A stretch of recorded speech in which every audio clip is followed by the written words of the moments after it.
भलो भलाई ही पै लहई, लहई निचाई ही नीचु। सुधा सराही अमरता, गरल सराही मीचु। ये हमने पढ़ा था, जो पढ़ जान रहे थे कि खल और सज्जन व्यक्ति, हाँ, कैसे उनके बारे में। It is like birds of feather flock together की वाली बात है। भलो भलाई, जो भला व्यक्ति होगा, जो भलाई के काम करने में इंटरेस्टेड होगा, वो उसी तरफ लहेगा। लहना यानी आकर्षित होना। और जो व्यक्ति बुरे कर्म, नीचता वाली चीजों में होगा, वो उसी तरफ आकर्षित होगा। सुधा सराही अमरता, और सुधा होता है अमृत, उसको जो पाएगा उसको तो वो अमरत्व की ओर बढ़ेगा, अच्छे की ओर। गरल यानी जहर, वो मारने की ओर। कहने का मतलब ये है कि जिसके अंदर जो गुण होगा, वो उसी तरह की चीजों को, उसी तरह की बातों को, उसी तरह की प्रवृत्ति को अपनी ओर भी आकर्षित करेगा और उसी तरह का जिसके काम। अंदर जो गुण होगा, मतलब ये तो गलत है ना, हर किसी के अंदर दोनों गुण हैं, and we have to cultivate the good one. वो आप बोलो अभी जिसके देखो, अंदर जो गुण होगा, मतलब जो बुरा है वो बुरा ही रहेगा, तो ना उसको ना अच्छा ना ना, करने की अभी ये कोशिश देखो, भी इसमें नहीं तो करेगा। बड़ी नहीं है। अब ये कोशिश, वो फिलहाल उस तरफ वाली बात नहीं है।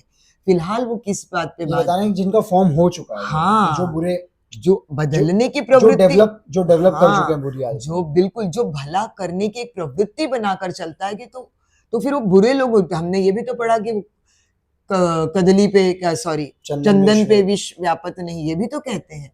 तो यहाँ हर चीज को हर चीज से नहीं जोड़ा जा सकता बेटा। यानी भला व्यक्ति भलाई की ओर ज्यादा आकर्षित होगा। अगर वो भला व्यक्ति नीच वाली संगति में होगा, नीचता वाले कर्मों के साथ होगा, वहां भी होगा, तो भी वो उसमें भी कुछ भला ही करेगा।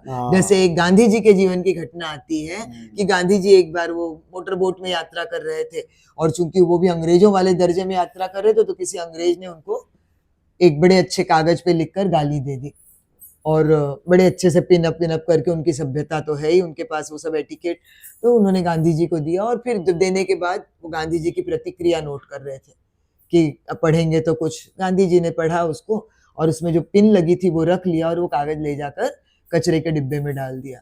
उस व्यक्ति से जब थोड़ी देर बाद नहीं रहा गया, तो वही आया कि आपने पढ़ा जो मैंने लिखा था? उन्होंने कहा हाँ पढ़ा। आपने समझा जो मैंने लिखा था? बोले हाँ समझा।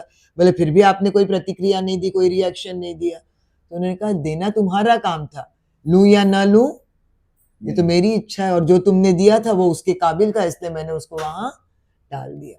तो अब वो हर जगह ये वो वाली बात है कि भला व्यक्ति कहीं भी अपनी तरह से उसको भलाई को ही लेगा। जो उसको उस चीज तरह के आकर्षित है, वो सब अच्छे में भी वहां से भी बुरा लेगा। समझ रहे हो, ये वाली बात है। तो ये तुलसीदास जी समझा रहे हैं वहां पे उस प्रवृत्ति की बात। बाकी डेवलप करना तो बिल्कुल, जब रत्नाकर डाकू वाल्मीकि संत बन सकते हैं और बड़े बन सकते हैं, महान बन सकते हैं, तो हमारी तो परंपरा ही बताती कि परिवर्तन होगा।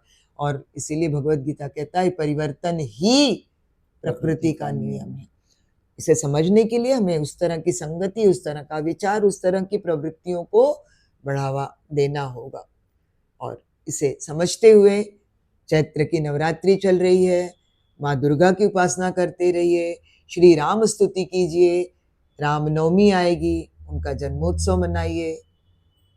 कुछ तुम्हें कहना हो तो ठीक, नहीं तो जय श्री राम। आपकी दुर्गा